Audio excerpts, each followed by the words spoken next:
అందరికీ నమస్కారం. పవన్ కళ్యాణ్ అభిమానులు ఎప్పుడెప్పుడా అని ఎదురు చూసిన 'ఓజీ' సినిమా రానే వచ్చేసింది. ఈరోజు దేశవ్యాప్తంగా విడుదలైంది. దీనికి సంబంధించి ఈ సినిమా ఎలా ఉంది? నిజంగా 'ఓజీ' అనే సినిమా ప్రేక్షకుల అంచనాలను అందుకుందా? లేకపోతే దీనికి సంబంధించి ఏమైనా లోపాలున్నాయా? ఫస్ట్ రివ్యూ ఇవ్వటానికి మనతో పాటు భరద్వాజ్ గారు మనతో ఉన్నారు. సార్‌తో మాట్లాడదాం. మరిన్ని విషయాలు తెలుసుకుందాం. నమస్కారం భరద్వాజ్ గారు. నమస్తే అండి. సార్, 'ఓజస్ గంభీర' 'ఓజీ' అనే ఒక సినిమా కోసం పవన్ కళ్యాణ్ అభిమానులు ఎదురు చూశారు. ఈరోజు విడుదలైంది. మీరు సినిమా చూసారా? ఏంటి దాని మీద మీ అభిప్రాయం అంటే ఏం చెప్తారు? నేను సినిమా చూసానండి. హ్మ్. ఒరిజినల్ గ్యాంగ్‌స్టర్ అని చెప్పారు. హ్మ్. అలాగే 'ఓజస్ గంభీర' అన్నారు. ఏదేమైనప్పటికీ ఒక గ్యాంగ్‌స్టర్ స్టోరీ హ్మ్. తెరకెక్కించడం జరిగింది. ఈ అనేక గ్యాంగ్‌స్టర్ సినిమాలు చూసాం మనం. హ్మ్. రీసెంట్‌గానే మణిరత్నం గారు 'థగ్ లైఫ్' అని చెప్పి ఒక సినిమా తీశారు. హ్మ్. దానికి ముందు 'నవాబ్స్' అని ఒకటి తీశాడాయన. అది కూడా గ్యాంగ్‌స్టర్ జీవితాల నేపథ్యంలో నడిచేటువంటి కథే. హ్మ్. అలా మనం చూసినటువంటి అనేక గ్యాంగ్‌స్టర్ జీవితపు కథల ఛాయలైతే ఈ సినిమా కథలో కనిపిస్తాయి. ఓకే. అయితే ప్రతి సన్నివేశాన్ని కొత్తగా ఉండేలాగా స్కీమ్ చేసుకొని వెళ్ళాడు డైరెక్టర్. హ్మ్. అందుకని థియేటర్‌కి వెళ్ళే వరకు ఇది పవన్ కళ్యాణ్ సినిమాయే కానీ థియేటర్‌లో కూర్చున్న తర్వాత అది సుజిత్ సినిమా. హ్మ్. అలా తను కంట్రోల్‌లోకి తీసుకొని సినిమాని తనదైన పద్ధతిలో నడిపించాడు. ఆయన డెడికేటెడ్‌గా పనిచేశాడు ఈ సినిమాకి. హ్మ్. 'సాహో' తర్వాత ఇంకో ప్రాజెక్ట్ చేయలే అతను. ఇదే ప్రాజెక్ట్ చేశాడు. పవన్ కళ్యాణ్ అభిమాని. ఒక అభిమాని సినిమా తీస్తే ఎలా ఉంటుంది? అంటే తన అభిమాన నటుడిని తను ఎలా చూడాలనుకుంటున్నాడో అవన్నీ ఆ తెర మీద కనిపించేలాగా చూసుకున్నాడు. హ్మ్. అందుకని పవన్ కళ్యాణ్ చాలా ఎనర్జిటిక్‌గా కనిపించాడు. కంపారిటివ్‌గా ఈ మధ్య కాలంలో ఆయన హ్మ్. చేసినటువంటి సినిమాలన్నిట్లోకి ఈ సినిమాలో చాలా ఎనర్జిటిక్‌గా కనిపించాడు. అలాగే ఒక రకంగా పాత పవన్ కళ్యాణ్ కనిపించాడు. 'ఖుషి' నాటి పవన్ కళ్యాణ్ కనిపించాడు. హ్మ్.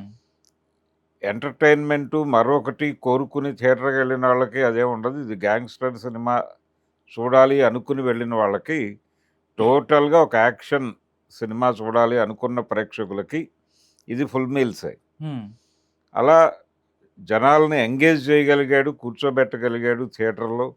అంటే చాలా సన్నివేశాలు మనం ఇంతకుముందు ఎక్కడో చూసిన సన్నివేశాలు, ఊహించే సన్నివేశాలే. హ్మ్. ఊహాతీత సన్నివేశాలేమీ లేవు దానిలో. అయినప్పటికీ జనాల్ని ఎంగేజ్ చేయటంలో అతను సక్సెస్ అయ్యాడు. హ్మ్. ఆ ఎంగేజ్ చేయటానికి కారణం ఆ స్కీమింగ్ బావుంది. అతనికి టెక్నికల్ సపోర్ట్ బాగా దొరికింది. హ్మ్. కెమెరా వైపు నుంచి కావచ్చు, మ్యూజిక్.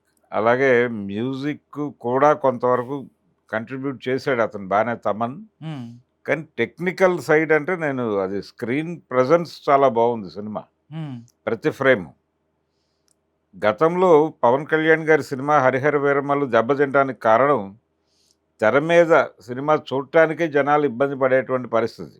హ్మ్. ఈ సినిమా అలా లేదు. ఈ సినిమా బెటర్‌గా ఉంది. కంపారిటివ్‌గా చాలా బెటర్‌గా ఉంది. హ్మ్. అంబటి రాంబాబు గారి మాటల్లో చెప్పాలంటే 1000 రెట్లు బెటర్ అన్నాడాయన. హ్మ్. అంటే ప్రివ్యూ కాదు, ఆయన ప్రీమియర్ చూసి హ్మ్. బయటకొచ్చి మాట్లాడాడు. హ్మ్. ఆ మాట్లాడిన సందర్భంలో ఆయన వాడిన పదం ఇది. హ్మ్. కంపారిటివ్‌గా దానితో పోలిస్తే 1000 రెట్లు బెటరు అన్నాడు. నిజమే అది. ఆ మాటలో వాస్తవం ఉంది. వస్తూ ఉంది. హ్మ్. నిజంగానే 1000 రెట్లు బెటర్‌గానే ఉంది సినిమా. హ్మ్. కాకపోతే దీనికి కూడా పరిమితులున్నాయి అనేది అర్థమైంది సినిమా చూసిన తర్వాత. ఓకే. అంటే పవన్ కళ్యాణ్ టోటల్‌గా డెడికేటెడ్‌గా సినిమా చేసినప్పుడు డైరెక్టర్‌కి దొరికేటువంటి వెసులుబాటు దొరకలేదు అతనికి. డెఫినిట్‌గా బెటర్‌గా ఉంటుంది. హ్మ్. ఎంత మేనేజ్ చేసినప్పటికీ ఏదో పరిమితుల్లో కథ నడిపిస్తున్నాడు ఇతను అనేటువంటి అభిప్రాయం ఎక్కడో చోట కలుగుతుంది. హ్మ్. అలా అనిపించినటువంటి సందర్భం ఉన్నప్పటికీ ఓవరాల్‌గా సినిమా బానే ఉంది ఓకే. అని చెప్పక తప్పనటువంటి ఒక పరిస్థితిని, ఒక అనివార్యతను కూడా క్రియేట్ చేయగలిగాడు 'సుజిత్'. హ్మ్. అందుకని బయటకొచ్చినటువంటి పబ్లిక్ కూడా సినిమా బాగుందనే చెప్తున్నారు. హ్మ్. పబ్లిక్ టాక్ కూడా అదే ఉంది. ఇదేమి కొత్త కథ కాదు, కొత్త ఈ ఊహాతీతమైనటువంటి వ్యవహారం కాదు. మన పరిధిలో ఉన్నటువంటి కథే అనేక సినిమాల్లో మనం చూసిన కథే. కాకపోతే కొన్ని క్యారెక్టర్స్ కొత్తగా కనిపించినాయి. 'అర్జున్ దాస్' చేసినటువంటి క్యారెక్టర్ కొత్తగా కనిపించింది. హ్మ్. దానిలో ఒక కొత్త కాన్ఫ్లిక్ట్ ఏదో డెవలప్ చేసి నడిపే ప్రయత్నం చేశాడు. హ్మ్. అయితే ఆ తరహా మిస్‌అండర్‌స్టాండింగ్ చేసుకునేటువంటి క్యారెక్టర్‌లు మనకు అనేక సినిమాల్లో కనిపిస్తాయి. ఈ సినిమాలో దాని టేకింగు, అతని పెర్ఫార్మన్సు కొంచెం కొత్తగా అనిపించింది. హ్మ్. అలాగే ఆహ్, ఈ సినిమాలో ప్రధానమైనటువంటి విలన్ క్యారెక్టర్ చేసినటువంటి 'హష్మి' కూడా చాలా బాగా పెర్ఫార్మ్ చేశాడు తన క్యారెక్టర్‌ని. హ్మ్. తనకు దొరికిన 'ఓమి' క్యారెక్టర్‌లో తను మంచి పెర్ఫార్మన్స్ ఇచ్చాడు. హ్మ్. పవర్‌ఫుల్ యాక్షన్ సినిమాకి కావాల్సిన పవర్‌ఫుల్ విలని అతని నుంచి దక్కింది సినిమాకి. హ్మ్. అతన్ని చాలా చక్కగా వాడుకున్నాడు డైరెక్టర్ కూడా. అలా ప్రతి క్యారెక్టర్‌కి ఎవరైతే బావుంటుందో వాళ్ళనే తీసుకున్నాడు. 'ప్రకాష్ రాజ్' ఏ క్యారెక్టర్ చేస్తున్నాడు దీనిలో అని ఒక ప్రచారం జరిగింది. రకరకాల ప్రచారం. హ్మ్. అంటే తను ఒక గ్యాంగ్‌స్టర్‌గా కనిపిస్తాడు అని. కానీ సినిమాలో నిజానికి కథకి చాలా మెయిన్ పిల్లర్ అయినటువంటి క్యారెక్టరే చేశాడు తను. 'సత్యదాదా' అనే అవును. హ్మ్. ఈ 'సత్యదాదా' అనేటువంటి క్యారెక్టరు సినిమాకి కీలకం. లాజిక్స్‌లోకి వెడితే చాలా ఇబ్బందికరమైనటువంటి కథే ఇది. హ్మ్. లాజిక్స్, రీజనింగులోకి వెళ్ళకుండా సినిమాగా చూసి ఒక కమర్షియల్ సినిమాని హ్మ్. మనం గతంలో 'దీవార్‌నో' లేకపోతే మరొక గ్యాంగ్‌స్టర్ కథనో ఎలా చూసి ఎంజాయ్ చేసామో అలా థియేటర్‌కెళ్తే మాత్రం ఇది మంచిది. డెఫినిట్‌గా సినిమా ఆడియన్స్‌ని నిరుత్సాహపరచదు. పవన్ కళ్యాణ్ స్క్రీన్ ప్రెజెన్స్ చాలా బావుంది. హ్మ్. ఆయన నటన కొత్తగా అనిపించింది జనాలకి. హ్మ్. పవర్‌ఫుల్‌గా ఉన్నాడు. పవర్ ప్యాక్డ్‌గా ఉన్నాడు. ఆ క్యారెక్టర్‌ని చాలా బాగా అంటే పవన్ కళ్యాణ్‌తో సినిమా చేస్తున్నాను. ఇది ఎట్టి పరిస్థితుల్లోనూ పవన్ కళ్యాణ్‌కి చెడ్డ పేరు తీసుకురాకూడదని మనసులో ప్రతి సన్నివేశంలోనూ, ప్రతి చిత్రీకరణ సందర్భంలోనూ అతను నిరంతరం మననం చేసుకుంటూ తీసినట్టుగా అనిపించింది హ్మ్. 'సుజిత్'. అందుకని ఇది టోటల్‌గా 'సుజిత్' సినిమా. అలాగే హీరోయిన్ క్యారెక్టర్. ఆ! 'ప్రియాంక హీరోయిన్ అరుళ్ మోహన్.' అవును. హ్మ్. అయితే తను క్యారెక్టర్ పరిధి తక్కువ. నిజానికి ఇంకొంచెం బెటర్‌గా వాడుండొచ్చు ఆ క్యారెక్టర్‌ని. హ్మ్. అవకాశం ఉంది కానీ దాని పరిధి ఎందుకో కుదించారు. ఆ కుదింపు అనేది కూడా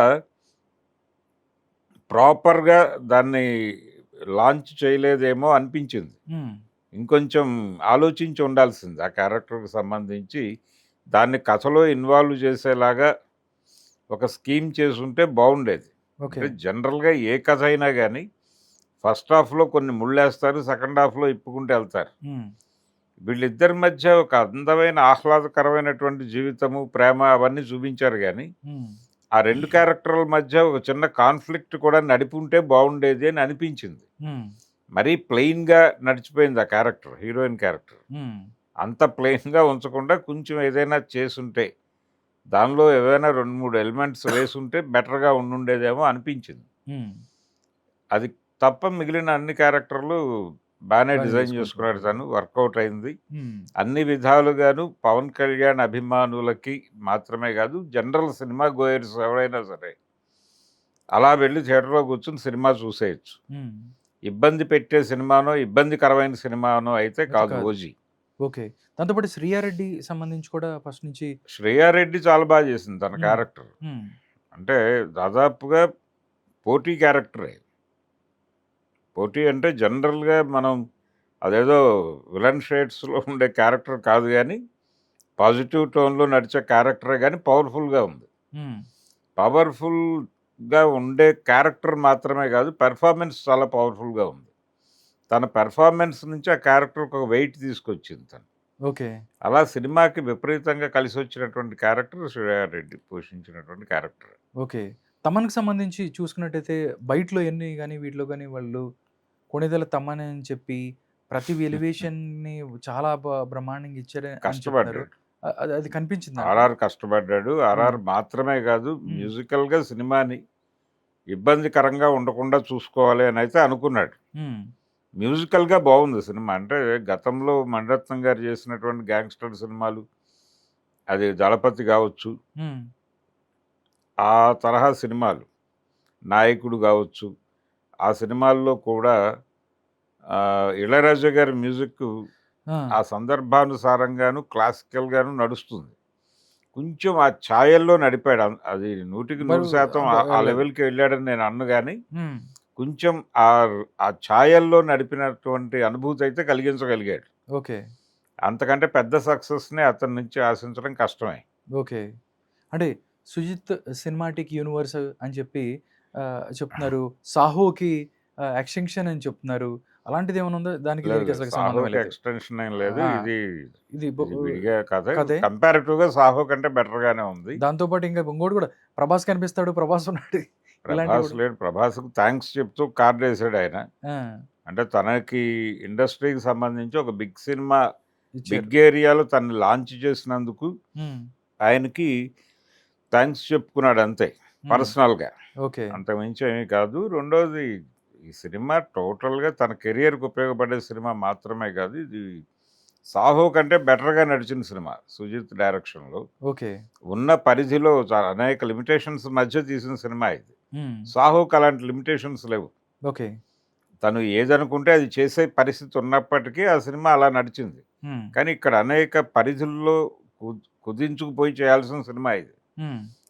ఆ పరిధులు ఉన్నప్పటికీ కూడా బెటర్ పెర్ఫార్మన్స్ మాత్రమే కాదు. హ్మ్. బెటర్ అవుట్‌పుట్ తీసుకోగలిగాడు. ఓకే. థియేటర్‌లో ఆడియన్స్ నుంచి ఒక పాజిటివ్ రియాక్షను, రెస్పాన్సు రాబట్టగలిగాడు. హ్మ్. 'సాహోతో' కంపేర్ చేస్తే ఇది అతని కెరియర్‌లో బెటర్ సినిమాగానే చెప్పొచ్చు. చెప్పుకోవచ్చు. ఎండింగ్ చూసుకున్నట్టయితే 'ఓజీ 2' రాబోతుంది. ఎండింగ్‌లో ఒక అలా ఒకటి అంటే ఇచ్చి ఇది వదిలిపెట్టాడు అంటే, కథ ఆ కథకి అంత స్కోప్ ఉందా? 'ఓజీ 2'కి? కథలో స్కోప్ ఉందా అన్నది కాదు. అది ఆ! అల్లుకోవటమే అప్పటికప్పుడు. ఆ! అంటే ఒక లీడ్ ఇచ్చి వదలటం అనేది ఈ మధ్య కాలంలో ఒక ఫ్యాషన్ అయిపోయింది. హ్మ్. ఈ సినిమాలో కూడా లీడ్ ఇచ్చాడు. అంటే ఒక జపాన్ కాన్ఫ్లిక్ట్ ఉంటుంది. హ్మ్. ఆ జపాన్ కాన్ఫ్లిక్ట్ ఎక్కడా కూడా కంక్లూడ్ చేయడు. దాన్ని క్లైమాక్స్ వరకు హోల్డ్ చేసి హుహు. క్లైమాక్స్‌లో వాళ్ళొస్తారు. వచ్చినప్పుడు అక్కడ ఎక్కడ ఎండ్ అయిందో అది చెప్తాడు. హ్మ్. దాని గురించి వచ్చారు వీళ్ళు అనేది ఎస్టాబ్లిష్ చేస్తాడు. అక్కడి నుంచి ఫర్దర్‌గా ఏం మూవ్ అయ్యారు వాళ్ళు అనే దానికి క్లారిటీ ఉండదు. హ్మ్. అందుకని ఆ ముక్క లీడ్ తీసుకొని సెకండ్ పార్ట్‌కెళ్తాడు అనేది జనాల అంచనా. హ్మ్. ఈ సినిమా కమర్షియల్‌గా వర్కౌట్ అయితే పార్ట్ 2కి వెళ్ళడం పెద్ద కష్టమేం కాదు. కాదు. ఓకే. సార్ అంటే కొన్ని రిఫరెన్స్‌లు జపాన్‌కి సంబంధించిన రిఫరెన్స్‌లు 'వాషి ఓ వాషి' ఆయన మాట్లాడడం అవన్నీ అంటే కావాలనా? లేకపోతే జపాన్ సినిమాకి సంబంధించిన ప్రభావం లేకపోతే టైటిల్ కార్డ్‌లో కూడా ఆహ్, బ అంటే ఆ! జపాన్‌కి సంబంధించిన నేపథ్యం ఎందుకు తీసుకున్నాడంటే కథ కొత్తగా అనిపించటానికి. ఓకే. కథలో కొత్తదనం లేదు అనేది ముందే చెప్పాను నేను. హ్మ్. కానీ ఆ పాత కథని కొత్తగా అనిపింపజేయటానికి కొన్ని ఎలిమెంట్స్‌ని జోడించాలి. జోడించాల్సొచ్చింది. అలా జోడించినటువంటి అంశమే జపాన్ గొడవ. జపాన్‌ది. జపాను సెకండ్ వరల్డ్ వారు హ్మ్. ఇవన్నీ మాట్లాడారు. ఈ జపాను సెకండ్ వరల్డ్ వారు అనేది ఎప్పుడైతే మాట్లాడారో, ఆ! సుభాష్ చంద్రబోస్ క్యారెక్టర్ కూడా దీనిలో ఉండబోతోంది అని చెప్పి కొంతమంది అవునవును. స్పెక్యులేట్ చేశారు. ఓకే. కానీ అటువంటి ప్రమాదాలేం లేవు సినిమాలో. తన హ్మ్. ధోరణిలో మామూలు కథ ఇది. ఒక గ్యాంగ్‌స్టర్ స్టోరీగానే చూడాలి. ఓకే. అంటే టోటల్‌గా చూసుకుంటే మంచి రెస్పాన్స్ వస్తుంది బావుంది అని అంటున్నారు కాబట్టి, నెక్స్ట్ 'ఉస్తాద్ భగత్ సింగ్' ఏదైతే ఉందో 'హరీష్ శంకర్‌కి' కొంచెం ఇది బావుంది కాబట్టి ఆయన కూడా కొంచెం దీనికన్నా బెటర్ బాగా చెయ్యాలి. చేయాల్సిన అవసరం ఉందంటారా? చేయాల్సిన అవసరం ఖచ్చితంగా ఉంటుంది గదా! ఆ! తను ఏ మేరకు ఎలా చేస్తాడనేది చూడాలి. ఓకే. ఈ సినిమా అయితే బెటర్‌గా వెళ్ళింది. డెఫినిట్‌గా బెటర్‌గా వెళ్ళింది. 'సుజిత్' సినిమా ఇది. హ్మ్. థియేటర్‌కెళ్ళే వరకు 'పవన్ కళ్యాణ్' సినిమా, థియేటర్‌లో కూర్చున్న తర్వాత 'సుజిత్' 'చిరు' సినిమా. సినిమా. అంతే.